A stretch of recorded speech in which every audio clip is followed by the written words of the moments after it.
السلام علیکم ورحمۃ اللہ وبرکاتہ۔ الحمد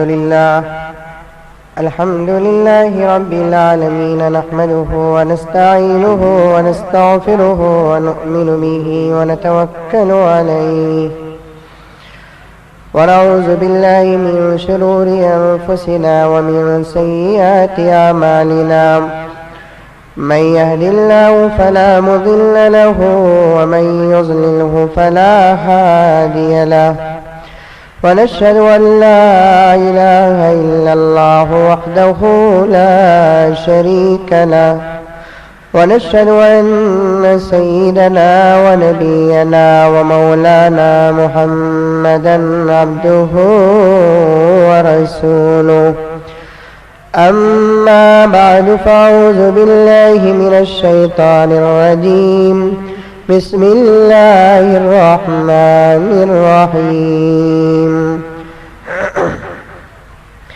الحج أشهر معلومات، فمن فرض فيهن الحج فلا رفث ولا فسوق ولا جدال في الحج، وما تفعلوا من خير يعلمه الله، وتزودوا فإن خير زاد التقوى، واتقون يا أولي الألباب۔ وقال تعالى في مقام آخر: ولله على الناس حج البيت من استطاع إليه سبيلا، ومن كفر فإن الله غني عن العالمين۔ صدق الله مولانا العظيم۔ اللهم صل على سيدنا مولانا محمد وعلى آل سيدنا مولانا محمد وبارك وسلم۔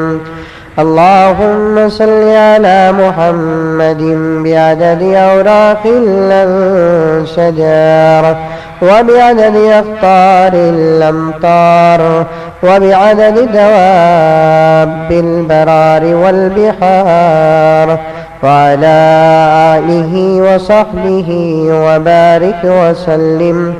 اللهم صل على محمد كما هو أهله ومستحق۔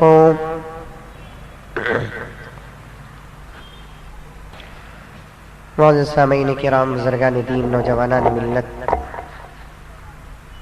اللہ تبارک و تعالی نے مسلمان کو اس دنیا کے اندر ایک اچھی زندگی گزارنے کا حکم دیا۔ چونکہ دنیا بہت ہی مختصر ہے، اس دنیا میں ہمیشہ رہنا نہیں ہے، ہر انسان کو اس دنیا سے جانا ہے۔ انسان تو انسان، یہ پوری کائنات کو ایک نہ ایک دن فنا ہونا ہے۔ اسی پر مسلمان کا ایمان ہے۔ عقیدے کے بغیر کسی کا ایمان مکمل نہیں، اور اس عقیدے کے بغیر کوئی مسلمان نہیں۔ بہت سارے عقائد ہیں، اس میں سے بطور خاص دو باتیں: ایک، ہر آنے والے کو اس دنیا کے اندر جانا ہے، دوسرا، اس پوری کائنات کو ایک نہ ایک دن فنا ہونا ہے۔ اس لیے اللہ تبارک و تعالی کبھی کتابوں کے ذریعے سے، کبھی پیغمبروں کے ذریعے سے بھٹکی دنیا کو بار بار سیدھے راستے پر لانے کے لیے، اچھی زندگی گزارنے کے لیے حضرات انبیاء کو بھیجا، اور حضرات انبیاء اپنی اپنی امت کو سیدھا راستہ دکھایا۔ اللہ فرماتے ہیں کہ بہترین زندگی اس مختصر دنیا میں تم گزار کر آؤ، اس دنیا کی زندگی سے کروڑوں اربوں زیادہ خوبصورت زندگی ہم تم کو آخرت میں عطا کریں گے۔ تفسیر کی ایک کتاب ہے تفسیر روح المعانی، کتاب کا نام کیا؟ روح المعانی۔ یاد رکھیں گے 40 سال پہلے جو پکچر دیکھے تھے وہ پکچر کا نام یاد رہتا، 2 جمعہ پہلے جو کتاب کا تذکرہ تقریر کے درمیان کرتے ہیں وہ کتاب یاد نہیں۔ تفسیر روح المعانی بڑی یقین اور بڑی بہترین کتاب ہے تفسیر کی۔ تفسیر کسے کہتے ہیں؟ قرآن پاک کی آیتوں کے ترجموں کی اور زیادہ تشریح کو تفسیر کہتے ہیں۔ وقت اور مصروفیات کی وجہ سے میں بہت ساری چیزیں سوچتا ہوں کہ کبھی اس قسم کا پروگرام رکھوں، اس قسم کا پروگرام رکھوں، لیکن مصروفیت اور اسفار کی وجہ سے مجھے موقع نہیں ملتا۔ قرآن پاک کے اندر مثلا ایک آیت، یا ایھا الذین آمنوا لا تقربوا الصلاة وانتم سکارى، اے ایمان والو نماز کے قریب نہ جاؤ اس حال میں کہ تم نشے کی حالت میں۔ ترجمہ ہے اتنا ہی۔ اب اس سے بہت سارے مسائل نکل جاتے ہیں۔ یہ مسائل کا نکلنا، ان مسائل کے لیے احادیث کا آنا، حضرات فقہاء صحابہ کے اقوال کو جمع کرنا، اسے کہتے ہیں تفسیر۔ فسر یفسر تفسیرا، تفسیر کہتے ہیں ڈکشنری کے ترجمے میں کسی چیز کو کھول کر بتا دینا۔ اب قرآن پاک کی بہت ساری تفسیر کی کتابیں ہیں، چھوٹی چھوٹی بھی ہے، آسان بھی ہے، دقیق بھی ہے، مشکل بھی ہے، مزید وضاحت کے ساتھ ہے۔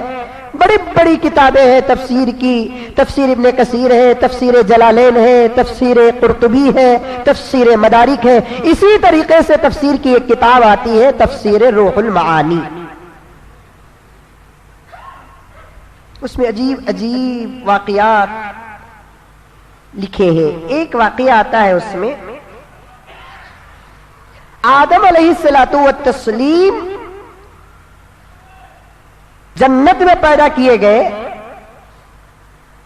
اور اللہ تعالیٰ نے پوری جنت کی مملکت، حکومت، سرداری اللہ تبارک و تعالیٰ نے حضرت آدم کو عطا فرمائی۔ جو چاہے کرو، جیسے چاہے رہو، جو چاہے پہنو، جس فرشتے کو چاہے تم اپنا خادم بنا لو۔ ان تمام باتوں کا ایک چھوٹا سا جملہ یہی نکلتا ہے کہ پوری جنت کی مملکت اللہ تبارک و تعالیٰ نے حضرت آدم کو عطا کی، حکومت۔ صرف ایک قانون اللہ تعالیٰ نے دیا تھا کہ اے آدم، جنت میں جہاں جانا، جیسے جانا، سب کچھ تمہاری مرضی ہوگی، لیکن ایک قانون میرا ہوگا، وہ یہ ہے کہ وَلَا تَقْرَبَا هَذِهِ الشَّجَرَةَ، اس درخت کے قریب نہ جاؤ۔ اب وہ درخت کون سا تھا، کیا تھا، کیسے تھا،